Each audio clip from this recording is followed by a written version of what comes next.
Friends, today on Good Friday, just as on Palm Sunday, we hear that long reading of the Passion. On Palm Sunday, it rotates among, one year it's Matthew, one year it's Mark, one year it's Luke. But for Good Friday, it is always taken from the Gospel of John. We heard a portion of that Passion reading read by Mary Catherine and a little video that accompanied this one. And so also, just as on Palm Sunday, the preaching is usually a little bit shorter. It's kept to a minimum. We've ideas to let the words of the gospel speak for themselves, and also on Good Friday to let the ritual action speak for itself.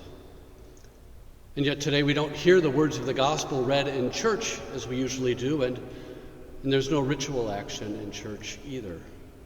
Well, I hope you will put a cross or a crucifix in a prominent place in your home today so that you can spend a little bit of time meditating upon it and upon what it means. How did this event change the world? How did Jesus dying on the cross open up the possibility for us of a new relationship with God? It's not a question that can be answered with words, at least not using words in a way that satisfies.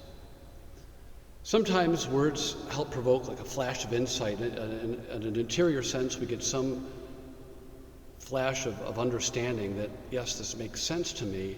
And yet when we try to put that insight into words, we're left wanting. The death of Jesus on the cross remains, it's an experience more than it is a story. And we tell the story so that we can enter into the experience. We take up our crosses. We enter into his death. What are our crosses? During times of personal tragedy and struggle, we experience crosses. During times of world tragedy and struggle, this is an experience of the cross that we're all going through right now. We have crosses of our own that we can name. And we look around at other people and we see that they have crosses that they are struggling to bear as well. Let's face it. Finding crosses is often a lot easier than finding Easter eggs. Somehow, though, meditating on this mystery gives us the kind of inner spiritual knowledge that words can only point to.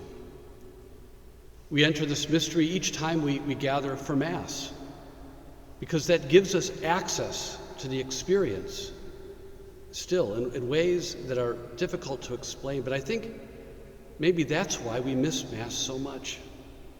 We miss entering in that way into the experiences of Jesus' death and also his resurrection.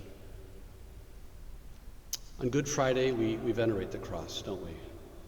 We touch it, we kiss it, we hug it. I was thinking it's probably the most unhygienic thing in church that we do.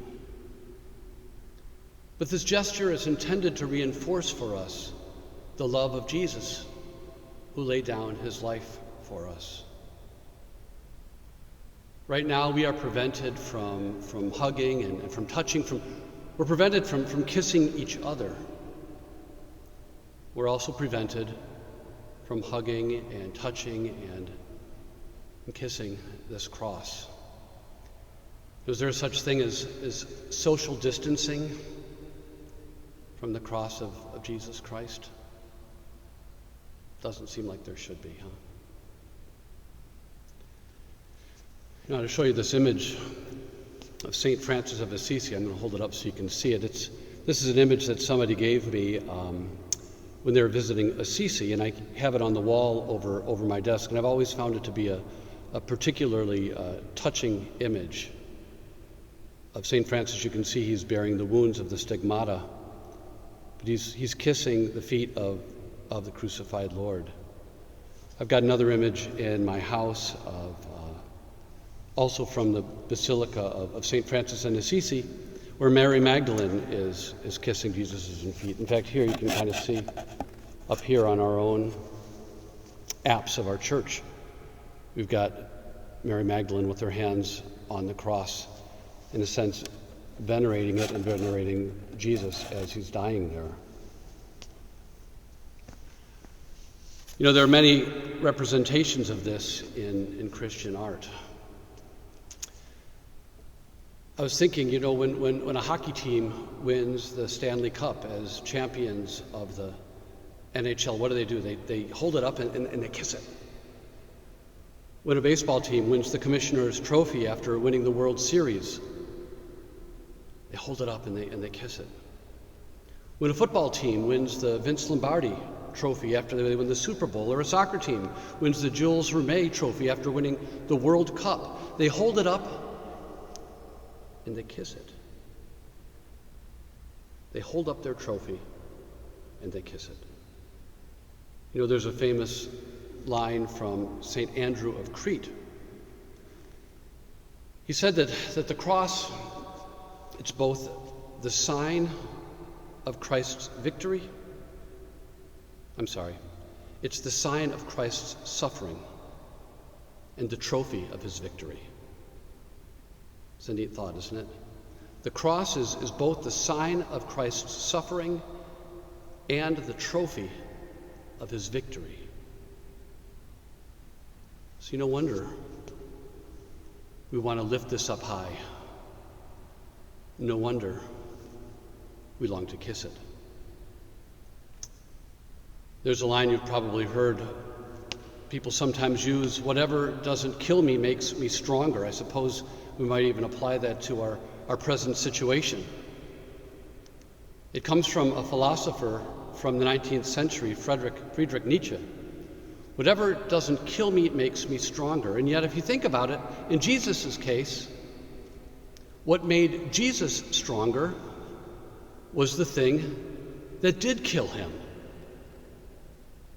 You know, St. Augustine talks about this wonderful exchange. St. Augustine said, you know, when Jesus took our human nature, so we gave Jesus the power to die. He gives us the power to live. Because of this, huh? By taking on our humanity, Jesus was given the power to die, but he gave us the power to live. I think we certainly got the better end of that deal, didn't we, huh? We pray the Stations of the Cross during Lent, and Lent, of course, is over now. But there's that line that we say at the beginning of each station when we genuflect, and we say the words, "We adore you, O Christ, and we bless you because by your holy cross you have redeemed the world." Friends, I'm sorry that we cannot be together today to venerate this cross. And so, on your behalf, I'll do it for all of us.